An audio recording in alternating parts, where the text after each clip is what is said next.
माळेगाव निमित्ताने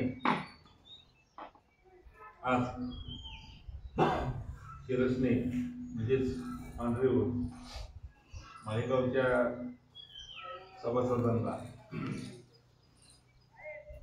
शेतकरी या नात्याने काही गोष्टी तुमच्यापुढे मांडण्यासाठी मी तर इथं आलेलो आहे.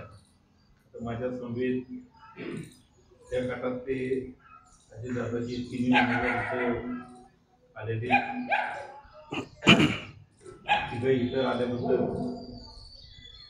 मी निश्चित मला थोडंसं समाधान वाटलं. माझ्याबरोबर उपस्थित असलेले आमचे मित्र कांचन निगडे आणि सहकारी आमचे मित्र देवराव बनसोडे, गणेश, संजय वगैरे सगळीच संतोष वगैरे सगळे सभासद बंधूंनो, गेल्या आठवड्याभरात दोन्ही तिन्ही पार्टीकडनं आरोप म्हणा प्रत्यारोप म्हणा हे काय तुमच्या पुढे होऊन घेते की पेपरच्या माध्यमातून मी ऐकतोय. एक 4-5 दिवसापूर्वी असं त्यांचे आणि आपल्या घराचे पूर्वीपासून संबंध आहेत तसं बाबांचे शिरसनेकरांच्या बरोबर म्हणजे जाधव कंपनीचे बरोबर जी पहिल्यापासून जे संबंध होते किंवा आज बी आहे तसे अशोक मुळी त्यांच्या घराचे आणि आपल्या घराचे जवळचे संबंध आहेत. आता अजित त्यावेळेला अशोकरावनी पंधरेमध्ये जगताप कंपनीचे सर्व पाहुणे ते सगळे त्यांनी एकत्र बोलावले होते. मला आदल्या दिवशी फोन केला की भैया तुम्ही सुद्धा उद्या यायला पाहिजे या. मी त्यांना म्हटलं तर माळेगावचं इलेक्शन आहे, मला कशाला बोलावलं आहे, मी नंतर येईल वगैरे होते. पण आता जास्त आग्रह झाल्यामुळं मी गेलो. तिथं अजितदादा बी आलते. अजितदादांनी त्यांच्या भाषणातनं माळेगावच्या कारभाराविषयी काय सांगायचे काय बोलायचे ते बोलले. आणि त्यावेळेला मी दादा ज्या वेळेला बोलले काय गोष्टी तर मला खरं म्हणजे भारावलं. मी ते दादाने काय गोष्टी बोलले म्हणजे कुठे आता एक उदाहरणार्थ महत्वाचा विषय माझ्या दृष्टीने की दादाने ज्या वेळेला डिक्लेअर केलं की उद्या इलेक्शन झाल्यानंतर कारखान्याचा चेअरमन मीच होणार. आता हे ज्या वेळेला मी स्वतः ऐकलं पेपर म्हणजे 2 दिवस अगोदर मी ऐकलं होतं नाही असं नाही, पण मी चेअरमन होणार आहे त्यावेळेला मी काय काय करणारे वगैरे वगैरे काय होते त्यांनी अशोकवाडीच्या चित्र मांडल्या. मांडल्यानंतर मला भारावलं कशा करता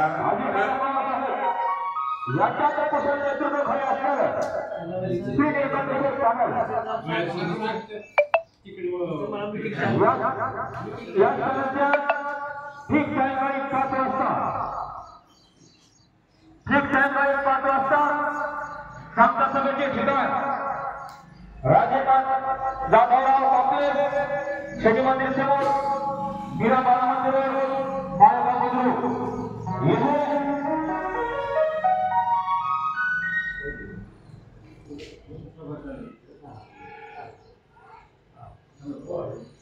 तर आपल्या पार्टीच्या सभासदांना खरं मला एक 2-3 गोष्टी तुम्हाला सांगायच्या आणि मला वाटते त्याच्यावर पोलीस सभासदांनी थोडासा विचार करणं मला वाटते महत्त्वाचं आहे. कारण हा आपला रोजीरोटीचा विषय आणि शेतकरी म्हटल्यानंतर माळेगावचा शेतकरी असो नाही तर सुरुच्याचा असो किंवा महाराष्ट्राचा शेतकरी असो शेवटी माझ्या दृष्टीने एकच आहे. आणि मी आता जे उभा आलोय ते अजित पवार प्रेमी म्हणून मी आलेलो नाही. मी तसं बघायला गेलं तर मी अजितदादाच्या पार्टीचा सुद्धा नाही, मी कुठल्याही पक्षाचा सुद्धा सदस्य नाही.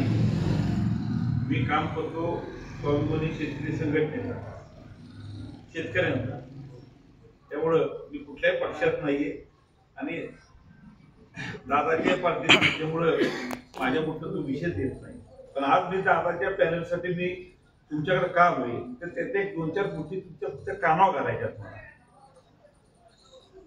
सभासद म्हणून एक लक्षात घ्या, त्याचा काही गोष्टीचा विचार तुम्ही मला ते करणं फार आवश्यक आहे. दादाने आता इथं सांगितले माळेगावकरांना सभासदांना की इलेक्शन झाल्यानंतर माळेगाव कारखान्याचा चेअरमन मी होणार. थोडासा तुम्ही एक विचार करा की आज दादा वर ज्या लेवलला आहे किंवा उपमुख्यमंत्री तुम्ही विचार हा करणं गरजेचं आहे की उपमुख्यमंत्री पद ची खुर्ची ही महत्वाची आहे का माळेगाव कारखान्याची खुर्ची महत्वाची आहे. खुर्ची जर का बघायला गेलं, सत्ता जर का बघायला गेलं तर पुढची खुर्ची मोठी. उपमुख्यमंत्री पदाची खुर्ची त्या हाताखाली असले कारखान्याचे चेअरमन 50 नाही 100 येतील. एक समजून घ्या, 100 येतील. बर असं असताना माळेगाव सारख्या कारखान्याचे चेअरमन पद मी होणार हे दादाने म्हणायचं कारण काय. माझ्या दृष्टीने दादाने फार मोठं धाडस केलेले. एक वैयक्तिक मला जर का सल्ला विचारला असता संदेशराव असंच आहे काय तुमचं मत आहे, तसं माग मला एकदा विचारलं होतं इलेक्शनच्या संदर्भात 8-10 वर्षापूर्वी. दादा काय वेळेला इथे कुठेतरी बोलले त्याला मी दादाला म्हटलं तो सुनीत्रा ताईला तुम्ही इथं उभं करा, जामखेडला तुम्हाला तुम्ही आपल्या तिकडे जा, पण तिकडे सुनीत्रा ताईला करू नका. आता हे मी 8-10 वर्षापूर्वी बोललो दादानं मध्ये कुठेतरी भाषणात त्या पद्धतीने बोललो. आता सल्ला देता मी आपलं मला वाटते ते मी बोललो. तसं हा विषय एक चर्चेत न जर का वैयक्तिक दादा मला म्हटले असेल ना असंच आहे सदस्य मला वाटते तर खरं म्हणजे मी सांगितलं असतं की दादा ह्या भानगडीत तुम्ही पडू नका, म्हणजे चेअरमन पदाच्या भानगडीत तुम्ही पडू नका अजिबात. माझ्या दृष्टीने लोक शाणे नाही, मूर्ख आहेत. 20% 25% सगळे मूर्ख म्हणायचं काही कारण नाही. 20-25% लोक मूर्ख आहेत. त्याला कारण आहे लक्षात, हे मी बघितलंय आणि आजही मला ते सलतंय. अरे आमचा नेता राजू शेट्टी तुम्ही आता रोज बघताय कुठं नागपूरला कुठं दिल्लीला कुठं उपोषण कर 200-200 किलोमीटर चाल. या माणसाला मराठी इलेक्शन झाला त्या माणसाचं डिपॉझिट घालवलं. कुणी घालवलं? आपणच घालवलं ना. लोक म्हणजे कोण? लोक जनावर तर नव्हती. ठीक आहे माणूस पडतो एक टिकणार एक हरणार इथपर्यंत ठीक आहे, पण त्या माणसाचं तुम्ही डिपॉझिट घालवताय. आमची त्यावेळेला मिटिंग झाली तुम्हाला सांगतो तर थोडं मला परखड बोलायची सवय आहे. काय काय आपल्या मनात काय नसतं आणि आपल्याला काय मागायचंही नसतं, त्यामुळं मी बोलतो. आता ते बरोबर आहे चुकीचा हा विषय वेगळा. मी त्यावेळेला साहेबांना म्हणतो साहेब परत उभं राहायचं नाही आणि दुसरं म्हणजे साहेब हे आंदोलन मोर्चे बिर्जे बंद करा. मग आंतरशोध माणसं काय अजब पडायचं नाही बाजूला सीट पडू दे आपलं. पण डिपॉझिट जर का लोक घालवत असतील तर मग कशा करता करायचं हे मी आमच्या मिटिंग मध्ये बोललो. तर त्याच पद्धतीने माझं आता तसंच म्हणणं होतं. खरं म्हणजे मला विचारलं तर मी दादाला म्हणतो दादा या भानगडीत पडू नका, कारण ह्यात उद्या का शेवटी लोक ते तुमच्याकडे 20-25% लोक तशी आमच्याकडे 10% ज्यादा आहे. तुमच्याकडे सुशिक्षित लोक आहेत, सभासद सुशिक्षित आहे, स्वतःच्या पायावर उभे राहणारे माळेगावमध्ये. पण 20-25% थोडीशी जळमळीतली म्हटल्यानंतर मला वाटते आता काही ते सांगायची गरज नाही तुम्हाला. शेवटचे 2-3 दिवस काही झोपाच लागत नाही लोकांना. आमच्याकडे 5% 10% जास्त आहे. त्यामुळं इथं काही पैशा पाहिजे ह्याच्या पाहिजे काही होऊ शकतं करतील मी म्हटलं असतो. पण आता ते बोलून गेलं. आता बोलून गेला म्हटल्यानंतर सभासदांना शेतकऱ्याला जागा करणं माझं काम आहे. मला हेच तुमच्या पुढे मांडायचंय की आता डिक्लेअर तर केले, मला खात्री की तालुक्याचा विकास पाहता एक महाराष्ट्रातला दरारा या सगळ्या गोष्टी पाहिल्यानंतर मला वैयक्तिक खात्री की ज्या वेळेला दादाने डिक्लेअर केलं माळेगावकरांच्या समोर की बाबा चेअरमन मीच होणार, त्यात ते निश्चित लोकप्रतिसाद चांगला देतील. आता भावाच्या बाबतीत मी प्रामाणिक सांगितलं की भावाच्या बाबतीत मागे चंद्ररामनाथ त्यांना चांगले पावतीने दिलेले कमी पडलेलं नाही. आताच्या पंचवार्षिकमध्ये दादाचा पॅनल होता, तो पाचवार्षी किंवा बाळासाहेब भाऊ असतील त्यांनी सुद्धा भाव चांगला दिलेला आहे. कारखान्याची आर्थिक परिस्थिती जर का मला पूर्ण माहिती जर का नसेल तर मी सभासदांच्या पुढं काय मांडणं चुकीचं होईल. माझ्या फक्त विषय फक्त काय येतो, भाव चांगला दिलाय का. वैयक्तिक मला तर वाटतंय त्या पार्टीने भाव चांगले दिलेले, तसंच ह्या पार्टीने बी भाव चांगले दिले. नेमका फरक कुठे आहे माझ्या दृष्टीने की उद्या जर का अजित पवार तुम्ही निवडून दिलं, त्यानंतर का अजित पवारचा तुम्ही दिला देतात असं मला खात्री. पण हे जे फायदे काय होणार आहे हे माझ्या दृष्टीने फार महत्त्वाचं. आपल्या तालुक्यातल्या बहुतेक सगळ्यांना माहिती आहे, अजित पवार एकदा बोलला तर तो कडल नाही, काय सांगायची गरज नाही. काय म्हणतात फटकाळे आमचं तमका, फटकार काय मी बी नाही, मी नाही विचार करत. आणि मला वाटतं दादा विचार करत नाही काय होते काय होईल. तर चेअरमन पद जर का दादाला मिळालं तर दादा स्वतः बोललाय, मी पेपरमध्ये वाचले, टीव्हीवर तुम्ही वाचले की काय बाबा मी सत्तेवर आल्यानंतर सगळ्यात पहिले मी काय करणार आहे तर परचेसचा जो विषय आहे तो स्वतः मी करणार आहे. परचेस म्हणजे कारखान्याला जी काय वर्षाला जी खरेदी काय लागते ते तर स्वतः मी करणार आहे. सर बसून एक लक्षात घ्या, स्वतः तिथं बसून करण्यात आणि इथल्या चेअरमन संचालक बोर्डाने फोनवर सांगण्यात की आम्ही असे केले तसे केले, फरक आहे का नाही. रोज पैसे कोणाला खायचे म्हटल्यानंतर ते काय नेत्यापर्यंत काय सगळं बोलतो का, बोलेल का. आता ज्यावेळेला हा नेता तिथं खुर्चीवर बसणारे म्हटल्यानंतर कुठलंही टेंडर आलं जातीनेच बघणार. आणि नेता काय म्हणलाय, 5 वर्ष मी महाराष्ट्रातल्या 5 कारखान्याच्या माझा भाव राहणार. आज जो बोलते म्हणते तो करणारे काही सांगायची गरज नाही. आता भाव जर का 1 नंबरचा द्यायचं म्हटलं तर बारीक सारीक गोष्टी म्हणून तो लक्ष देणार, कारण त्याच्या वैयक्तिक प्रेस्टिजचा विषय हा आपला विषय नाहीये, तो वैयक्तिक त्याचा प्रेस्टिजचा विषय.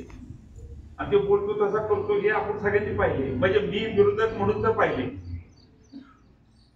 त्यामुळे परचेस मध्ये माझ्या दृष्टीने 100% चांगला फरक येतो दिसतो.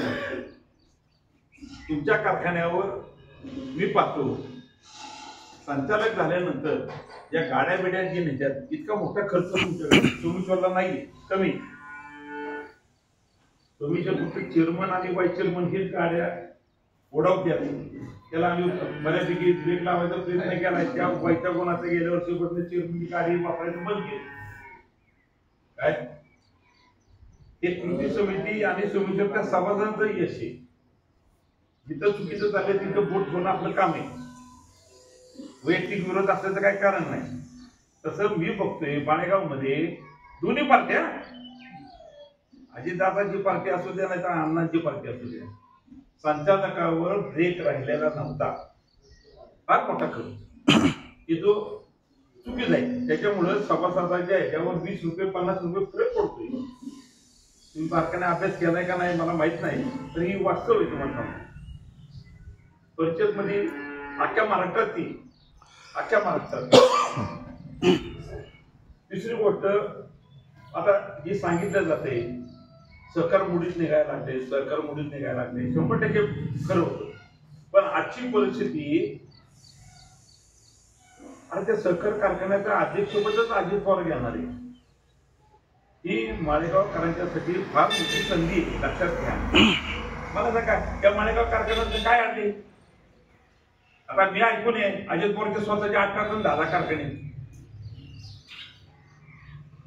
आता खायचा विषय काही जण म्हणत असतील की त्याला खायचंय, त्याला कारखान्याचं वाटोळ करायचंय. अरे अख्खा महाराष्ट्र कुठला त्याला हे सोमेश्वर माळेगावात काय आणले ते नीट समजून घ्या. कोण माहिती समजून आहे का महाराष्ट्रात नाही जगात की बिल खाणारा या अण्णा हजारे वगैरे असे काही ठराविक माणसं जी आहेत ती सोडून द्या. त्याच्या राजकारणाचा माझ्या दृष्टीने 99% स्वतःचा हित पाहण्यासाठी करत असतो. तेव्हा काही जर का म्हणत असतील ना सहकार मुडीत निघायला लागला. अरे मी तर म्हणतो माझ्या दृष्टीने सहकार खऱ्या अर्थाने आता उर्जित अवस्थेत येणार आहे, येणार आहे. त्याला करावं लागणार आहे. तो बोललाय आणि तो बोलला तो करतो. हे काय महाराष्ट्राला नाही बारामतीकरांना सांगायची गरज नाही. बारामतीकरांना वेळ आली तर मला वाटतंय स्वतःच्या कारखान्याचं वाटोळ झालं तरी तो मागं पुढं बघणार नाही. स्वतःचे म्हणजे खाजगी कारखाने जे काय असतील ते आता त्यांचं वाटोळ झालं तर सगळ्या खाजगीवाल्यांचं वाटोळ होणार आहे. आणि स्वतःचं म्हणणं पुढं करण्यासाठी माळेगावचा नंबर 100% पहिलं 2-3 मध्ये 5 मध्ये आला पण मी होतो 3 मध्ये लागले. 3 मध्ये लागले. मग तुम्ही ठरवायचे की सहकार उर्जित अवस्थेत येईल का नाही. एखादा आयराम गैराम बोलला असता तर मी म्हटलं असतं हिच्या आईने आता बोलते की उद्या आहे घालत काय ते तर ते अजित बोलतात तसं मला तरी अजून कधी दिसलेलं नाही. त्यामुळं असं कोण म्हणत असते ते एकदम मला वाटते ते चुकीचं ठरेल. ते लोकांनी आता जो बोललाय मी 5 वर्ष अध्यक्ष होणार आहे तो लोकांनी संधी दिली पाहिजे. तुम्ही अरे कोणी आला तरी तो खाणारच आहे. आणि हे माळेगाव पुरतं मी बोलत नाही, सोमेश्वर पुरतं बोलत नाही, मी अख्ख्या महाराष्ट्रातलं बोलतोय. सहकार जे गेलेलं आहे त्या खाणेपायी गेलेले. मग काही सहकारी कारखान्यात मी होतो आमचे बी पाहुणे रावळे आहेत. मग ह्याला जर का ब्रेक लावायचा असला तर अजित पवारच्या रूपाने जे आता अध्यक्षपद तो घेणार आहे आणि तुम्ही संधी जर का दिली तर ह्याचा ब्रेक अख्ख्या महाराष्ट्राला लागणार आहे. अख्ख्या महाराष्ट्राला लागणार आहे. आजची परिस्थिती जर तुम्ही बघायला गेलं तर आता खाजगी कारखाने महाराष्ट्राचे असतील 110-115 खाजगी कारखाने आणि सहकार 85-90च्या घरात. या अजित दादाला जर का तुम्ही सगळ्या लोकांनी संधी जर का दिली तुम्हाला आज सांगतो मी पुढल्या पंचवर्षीत प्रत्येक सहकार कारखाने जे आहेत 150-200 पर्यंत जातील आणि खाजगी कारखाने 70-80च्या आत येणार. ते होणार आहे. कारण हे कोण करतंय अजित पवार करतोय लक्षात घ्या. हे आयराम गायराम कोण करत नाही. आणि स्वतःचं प्रेस्टीज राखण्यासाठी दादाला करायला लागेल आणि तो करत. त्या बाबतीत एक विरोधक म्हणून मी पाहिलेलं आहे काय दात मारायला तिथं पाणी काढणारी ती व्यक्ती आहे. आता काय वाटत असेल कोणाला याला भया अचानक कसं काय बोलायला लागले काय काय त्याला भयांना काय पण मिळणार आहे घालत की लक्षात घ्या. आता 7 वर्ष मला सांगा मी दादाला लोकसभा विधानसभा त्याला मी मदत करत आलोय. आणि काय त्याचं काम आहे सारखाच चांगल्या घालत चांगलं आहे का. माझ्या गावात तुम्हाला हिशोब जर का सांगायचं म्हटलं तर तुम्हाला सांगतो 80 कोटी 90 कोटीच्या घरात 80-90 कोटी कशाला म्हणतात. या 3 महिन्यात मला सांगा 8-9 कोटी रुपये दिले या 3 महिन्यात. तिथं काय माणसाला जर का वाटत असेल बाहेर खोटं बोलतात हे काय मी कधी खोटं बोलत नाही. मला आवडत नाही अजिबात मी बोलत नाही. काय आपल्या मनातच काय नाहीये की ह्याच्यातनं काय मिळावं किंवा त्यातनं काय मिळावं. या 3 महिन्यात मला 8-9 कोटी रुपये दिले. आता बाबांच्या नावानं संतोष मुद्दाम सांगतो मी बाबांच्या नावानं मी बाबा कबल ज्येष्ठ नागरिक संघ काढलाय. बाबा कबल ज्येष्ठ नागरिक संघ आणि ही काय ते म्हाताऱ्या माणसाला कोण नाही वृद्धाश्रम मी हे काढले 70 लाख रुपये. आमची शाळा आहे बाबांच्या नावाने शाळा आहे. ते आता इथं आहे मी बोलतो तुम्हाला आणि कामावर प्रगती पथावर आहे हे मी सांगतो तुम्हाला. आता बाबांच्या नावाने मी माध्यमिक शाळा काढली. म्हणजे मी त्याला आमच्या मुलांना सांस्कृतिक बोर मला काढायचे 11वी 12वी पुढल्या वर्षी चालू होणार आहे त्यामुळे म्हणजे ही शाळा 700-800 मुलांची होणार आहे ते सांस्कृतिक कार्यक्रम वगैरे मला करायचा आणि सुट्टीच्या वेळेला आमच्या गोरगरिबांना एक 500,000 रुपये मला कार्यालय द्यायचे काय जेणेकरून 500,000 रुपयात आज 15,000 आणि 20,000 रुपये घ्यायचे बारकं म्हणजे तर म्हणजे मी 500,000 रुपयात मी देणार आणि ते पैसे जे काय आम्हाला मिळतील काय त्यातनं बाबांच्या नावानं शाळा असल्यामुळं मी गेले 17 वर्ष जसं मी मोफत चालवत होतो आता एक 5-7 वर्ष मी बंद केले तर मला परत चालू झालं आणि बाबांच्याकडे काय मला वाटते तुम्हाला सांगायची गरज नाही आता ज्या माणसाची नाकाची सर सुद्धा मला येणार नाही पण त्याचे विचार पुढे न्यायला प्रयत्न करायला काय असतं ते त्या दृष्टीने मी करतो तर सांगण्याचा माझा भाग काय तुम्हाला ते हे दादाच्या पुढे मी मांडलं दादाने ऐकलं किती जेव्हा दादाने एक कोट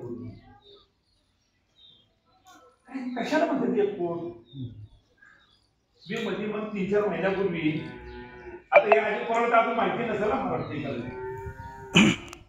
मी एक 3-4 महिन्यापूर्वी सुनीताताईंना कुठेतरी कार्यक्रमाला मी बोलावलं होतं आणि मी तिथं कानात फक्त मी सांगितलं की आपल्याला शाळेत तिथे जायचे आणि ते कोविड शाळेत आणि मी तिथे गेलं कोविड केलं काय करताय वगैरे मग ती सांगितलं असं ते केले आणि मी तिथं आमच्या सगळ्या लोकांना माहिती आपल्याला म्हणून मी तिथं डिक्लेअर करून टाकलं की लोकनेते अजितदादा पवार बंटी बरोबर पवार आता लिंबूसारख्या ठिकाणी काकडे कंपनी अजित पवारचं नाव घेणं मला सांगा एवढं सोपं होतं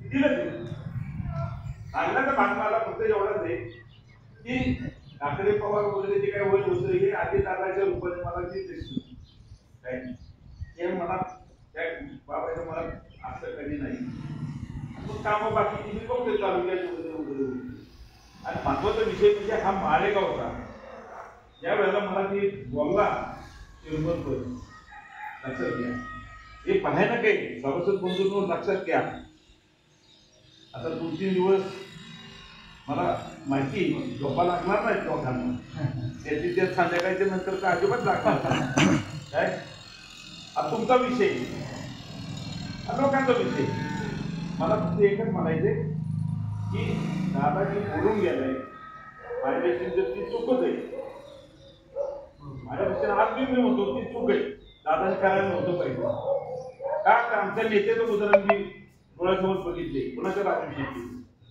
आता तसं तुम्ही इथं करणार नाही हे मला निश्चित माहिती तर सभासदांनी संधी चढवू नये संधी जबाबदार कामाला आहे तुम्ही लक्षात घ्या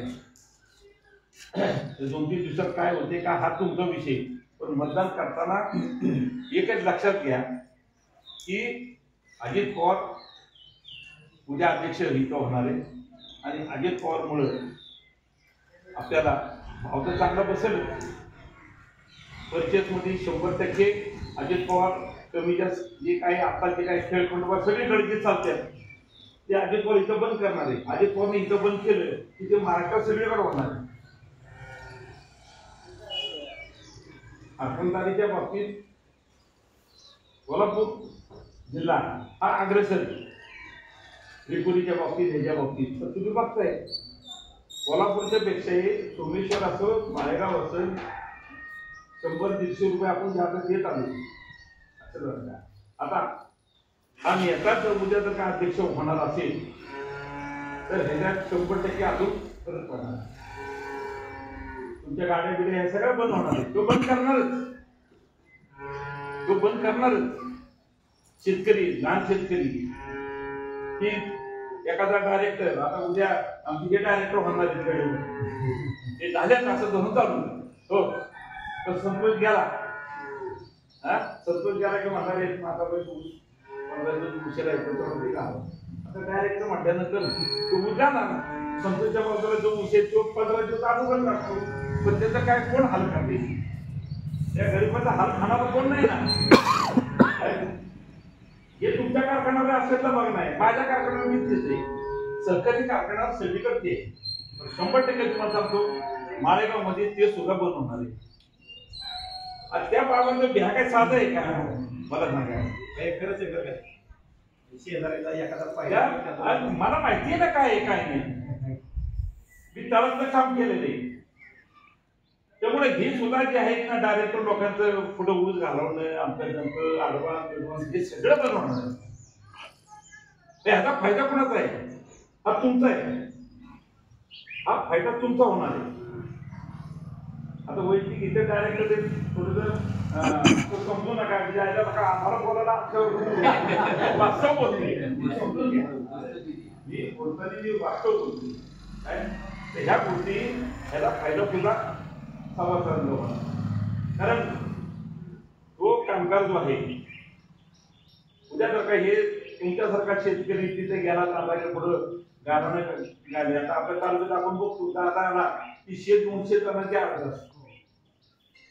काय वेळेला तो डायरेक्ट तिथं बघून लगेच आदेश करतो, काय तो घरी गेला वाचून बघतो, त्याप्रमाणे पीएच त्याचा काढवते, तुझं मागे लावले, हे तुझं सांगायला लावले वगैरे वगैरे. असं एखाद्या कारखान्यावर जर काय माझा ऊस जाणीवपूर्वक मागे ठेवलाय असं गडेवर धरून चाललाय, पत्र दिल्यानंतर त्यांनी दखल घेतली आणि ते चिडवायला शेतकी आठवड्यात जर काय कळालं, मला सांगा दादा काय करेल, दिन पाण्याची वस्त्राला बांधलेलं का नाही विचारलं जाईल. तुला कुठल्या डायरेक्टर मी सांगितलं, आमच्या सही कावरे साहेबांनी सांगितलं, कावरे साहेबांचं काय आहे का खरं.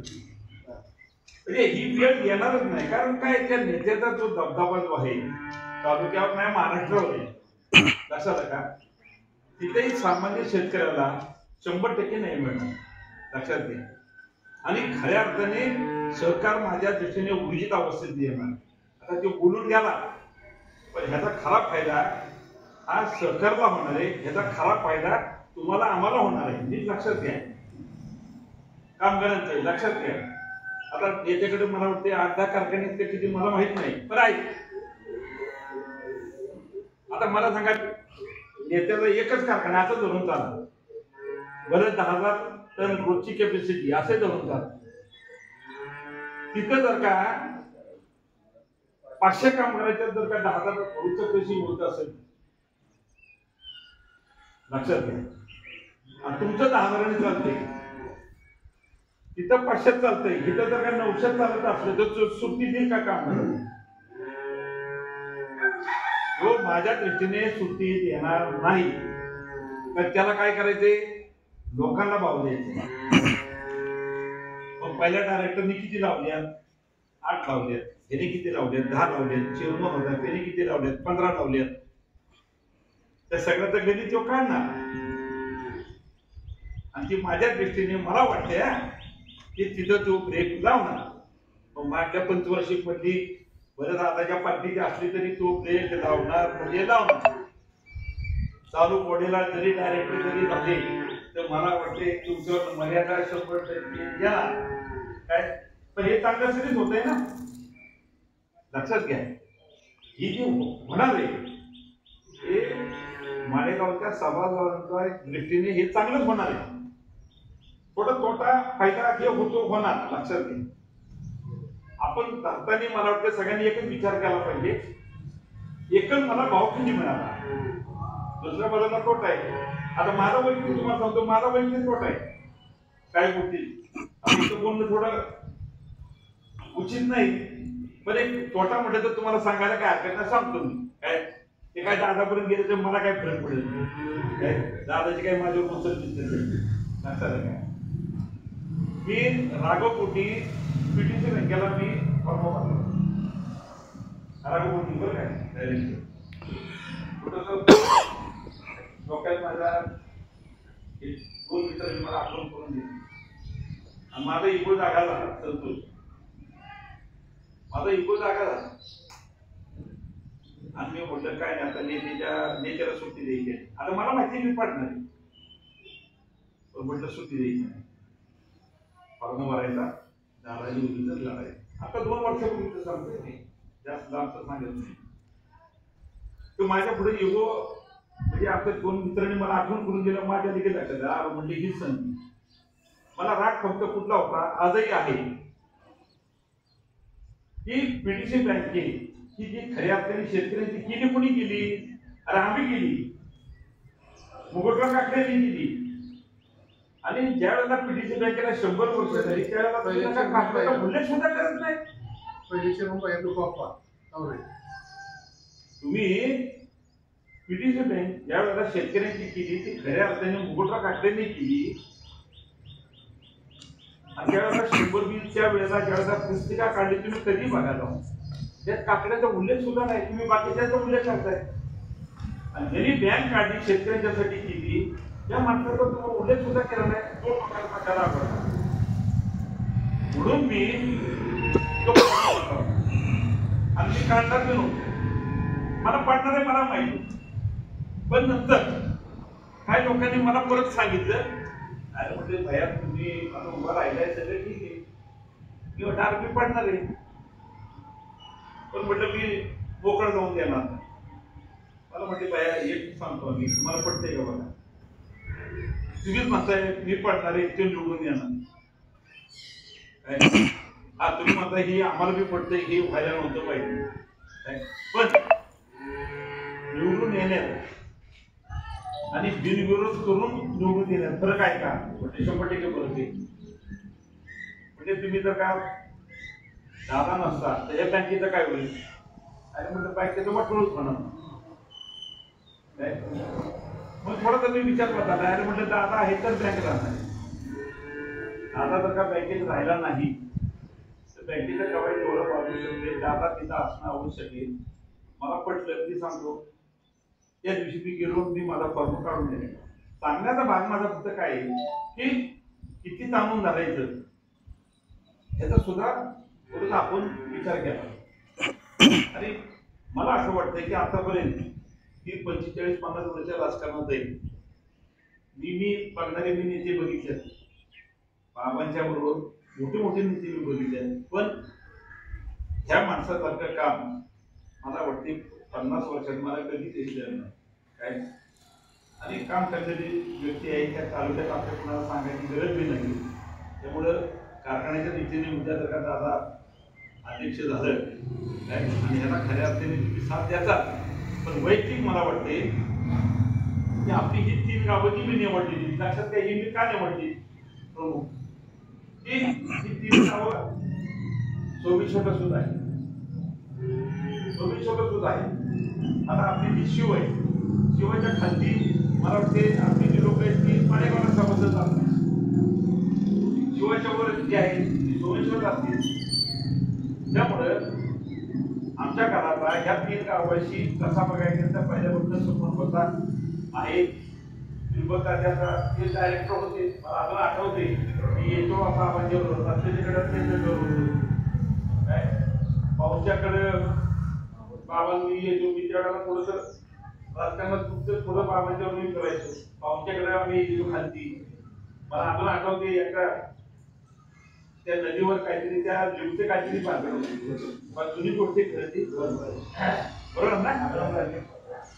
हा तर त्यावेळेला सुद्धा मी बाबांच्यावर त्यावेळेला घालतो. तर सांगायचा भाग माझा फक्त एवढाच आहे की एक योगायोगाने संधी तुम्हाला मला आलेली, लक्षात घ्या. संधी तुम्हाला मला आली, नेता बोलून गेला तर त्याचे परिणाम पुढे काय होऊ शकतात हे अजून नेत्याला माहिती नंतर आली असेल, लक्षात घ्या. आता ती नेत्याचा स्वभाव तसा आहे माहिती तुम्हाला. एकदा बोललो आता काय निस्तरायचं. आता निस्तरायची वेळ आणून द्यायची का नाही हे तुम्ही ठरवा, हे तुम्ही ठरवायचे, लक्षात घ्या. त्याला कमीपणा द्यायचा आहे का? महत्वाचा कमीपणाचा मुद्दा नाही, महत्वाचा आपल्या तालुक्याच्या शेतकऱ्यांचा विषय, माळेगावच्या सभासदांचा विषय. उद्या जर का आमच्या राजू शेट्टी सारखं जर का चुकून झालं याचे परिणाम दादाला भोगायची वेळ येत नाही. डोक्यात काढा कुणाच्या हे आपल्याला त्याला काय 50 कारखाने पोहोचले त्याचं काय ते माळेगावचं आणले तालुका आहे हलत गेला तो. उद्या तो म्हणतात ते तालुक्यात आता काम करायचं नाही, वाटवून कोणाचं होणार आहे? आपलं कधी काही होत नसतं, 4 दिवस वाईट वाटतं इथपर्यंत ठीक आहे, नंतर काय? तर माझी एक विनंती सगळ्यांना, आता सुनेत्राताई लक्षात घ्या, लोक की काय सुप्रियाताईला मी नावं ठेवेल का? नाही, मला नावं ठेवायचं काही कारण नाही. तर त्यावेळेला सुद्धा आता सुनेत्राताई उभे राहिले काय, ठीक आहे, दादाच्या कडे जी काय आमची होती माधरच्यूत काय लक्षात आहे का, त्याचा राग काढला, आता तो निघणं गरजेचं होता. आता एक दोघं जण बाहेर काढले ते, मी बी एक दिवस सांगणार आहे जवळ करू नका, त्याच्यामुळे लोकांचं वाट लागली. मी 100% बोलणार आहे, बोलायचं काम माझं आहे, ऐकायचंय का नाही ते दादाने ठरवायचं. पण सगळ्यात राग आपण सगळा काढला इथपर्यंत ठीक आहे, पण वाट कोणाची लागली? सुनीत्रा जाईल काय की येणं काय देणं, आणि ती चूक परत आपण विधानसभेला दुरुस्त केली. तुम्हीच केली, दुरुस्त कोणी केली? तुम्हीच केली ना. तसं मला वाटतंय उद्याच्या इलेक्शनच्या वेळेला आपल्याकडनं चूक होता कामा नाही. काही संचालकांच्यावर तुमचा निश्चित राग असू शकतो, मला ते मान्य आहे. काय थोडस मी जसा माझा राग आटोपला बँकेच्या भेटीने आणि मी थांबलो, एक सकारात्मक विचार मी केला आणि मी थांबलो, तसं मला वाटते आपल्या माळेगावच्या सभासदांनी सुद्धा त्यांच्यावर पुढे अन्याय जर का झाला असेल तर थोडासा त्यांनी हा विचार करून तो राग गळला पाहिजे. आणि त्यांनी पुढे एकच लक्षात गेलं पाहिजे की आता खामख्या चेअरमन होणारे, दादा होणारे, त्यामुळे आपल्यावरचा अन्याय 100% दूर होईल आणि भविष्यात आपल्याला म्हणजे माळेगावला 1 नंबरचा भाव मिळणार आहे. पण हे मी का सांगतोय, इथं माळेगावकरांच्या कडनं एकदा हे झालं ना, सोमेश्वरच्या बरोबर मी आहेच, काळजीच करू नका. 30/9 मी खरंच करून घेणार आहे. फक्त त्यावेळेला तुम्ही 5-6च्या पुढे लगेच जाऊ नका, धारावेला आहे तिथं पुढे बसून घेणार, तिथं देणार नाही म्हणजे बोर्डाला सांगतो काय सांगायचे. माळेगावला जर का या पद्धतीने जर का होत असेल, नोकर भरती तिथं जर का काटछाट होती, तुमचं परचेस मध्ये ज्या पद्धतीने आता पारदर्शक कारभार सुरू झालाय तो असेल, गाड्यांचा विषय असेल, अरे माळेगावला जर का ते नेत्याने जर काय केलं असेल तर इकडं येता तुमचा बापच आहे ना, इथं त्याच्या अंमलबजावणी का होत नाही? व्हायलाच पाहिजे. त्यात आपले 2 पैसे वाढणार आहेत सोमेश्वरची. त्यामुळं मला वाटते सभासदांनी ह्याचा विचार सगळ्यांनी बारकाईने केला पाहिजे. लक्षात घ्या, मला दुसऱ्या बाजूला काय टीका करायचं काय कारण नाही. अण्णा माझ्या पुढचं तर कालही आदरणीय होती, आजही आदरणीय, उद्या आदरणीय राहणार आहेत, त्यात दुमत असं काही कारणच नाही. काकाचा माझा दोस्त आहे आणि शरद पवारांच्या गटाच्या बाबतीत वैयक्तिक माझं म्हणणं आहे की ते 4-5 उमेदवार तर फार चांगले उमेदवार आहेत, फार चांगले उमेदवार आहेत. आता नाव घेऊ काय घ्यायचं काही कारण नाही, काय बरोबर नाही काय, तर हा वैयक्तिक माझा विषय लक्षात घ्या. तर आता ह्याच्यावर आम्ही सगळ्यांनी विषय हा सोडला पाहिजे. फक्त अजित पवार हा डोळ्यासमोर तुम्ही दाखला पाहिजे की त्याला चेअरमन आपल्याला करायचंय. का करायचंय तर आपलं हित आहे. चेअरमन त्याला का करायचंय की त्यात आपलं हित म्हणा, हे डोळ्यासमोर जा. आमचे इथं उमेदवार आहेत त्यांच्याकडे तुम्ही बघू नका, मी उमेदवार आहे माझ्याकडे बघू नका. लक्षात घ्या, त्या माळेगाव मध्ये मी थोडंसं बघितले आतापर्यंत काय तावडेटाच मतदान करतो, देवकात्यालाच मतदान करतो, म्हणजे क्रॉस होती. आमच्या सोमेश्वरला आपण होत नाही, तुमच्याकडे थोडंसं जास्त मला दिसते, एकदम चुकीच आहे. लक्षात घ्या, माझी विनंती तसं करू नका. आमच्या सोमेश्वर नाही होत तसं. तुमच्यापेक्षा 100% माळेगावपेक्षा टक्केवारी कमी काय. आता पैसे देवाण घ्यावं तुमच्याकडे आणि आमच्याकडे सारखेच आहे. आमच्याकडे 5-10% जास्त आहे काय, बदलचं घ्या आहे, वास्तव आहे. लक्षात घ्या, माझं बॅनर पडतो म्हणजे फक्त काय त्याच्यामुळेच बॅनर पडतो. आता मी टिकू शकत नाही. लक्षात घ्या, मी टिकू शकत नाही. तर हिथं मी तेच आहे आणि सरकारी कारखान्यावर सगळीकडे तेच आहे, लक्षात घ्या. काय नाव ठेवायचं काय कारण नाही. पण हिथं हा नेता जर का उद्या तुम्ही जर का चेअरमन केला तर ह्याचा लगाम अख्खा महाराष्ट्राला होणार आहे, नीट लक्षात घ्या. अख्ख्या महाराष्ट्राला तेवढं त्याचं दर्शन देते अख्ख्या महाराष्ट्रावर. एक सरकारी कारखाना हा नेता चेअरमन आलाय, तिथं काय लागली कशी लागली. प्रत्येक सरकारी कारखान्यावर तिथे सभासद ही जागृत होणार आहे आणि त्या बोर्डाला ते सुट्टी देणार नाही. मी स्वतः संघटनेचं काम करतो. आमची सोपी महिने आमची ऊस परिषद होणार आहे, त्यावेळेला ठराव मांडणार ही गोष्टीचा लक्षात घ्या. मी स्वतः ठराव मांडणार, कारण आमच्या दृष्टीने सरकार टिकलं पाहिजे, आमच्या दृष्टीने 2 पैसे शेतकऱ्याला मिळलं पाहिजे. मी जी पक्षात कुठल्या जात नाही त्याचं कारण लक्षात घ्या. एकच कारण आहे की भविष्यात उद्या आधी आता मी होतो अध्यक्ष झाले, आपला मुख्यमंत्री झाले. आमचा नेता राजू शेट्टी उद्या म्हणजे भया उसाला भाव मिळत नाही, यावर मी देत नाही. मोर्चा करायचा आहे. आता मोर्चा कोणाच्या विरुद्ध आला? अजित पवारच्या विरुद्ध आला. हो, तुम्ही लोक काय म्हणणार, या भया ते 12 कोटीचं दिसते इकडं 12 गेला आले की भया अजितदादाच्या गाडी तिथं अजितदादाच्या विरुद्धच काम करतात. लोक म्हणणार, लोक म्हणतात काही चुकीचं नाही, पण त्यापेक्षा कुठल्या पक्षात न गेल्याला काय माहिती. हा हेतू माझ्या पुढे असल्यामुळं मी कधी मनसुबून ठरवले कुठल्याही पक्षात जायचं नाही, कुठल्या पक्षाबद्दल आपल्याला वाईट बोलायचं नाही, काही कारण पडलेलं नाही. पण एक नक्की मला म्हणजे माळेगावकरांना मला म्हणायचंय की बाबा आता तुम्ही ठीक आहे म्हणतो 10-20 जण, पण पांढरीवलं मतदान मोठं मतदान आहे. पुण्यवाडी सुद्धा सभासद रात्री आमची मिटिंग झाली, लक्षात घ्या. अजून 2 दिवस टाइम आहे. थोडस तुम्ही तुमच्या गावातली भाऊकीचे असतील, पाहुणेरावळे असतील, दोस्त असतील, माझी जी काही भावना आहे ती त्यांच्यापर्यंत थोडं मला वाटते तुम्ही 2 दिवसात जर का सगळीकडे सांगितली तर मला वाटते त्यांच्या सुद्धा एक चांगल्या पद्धतीने फरक पडू शकतो.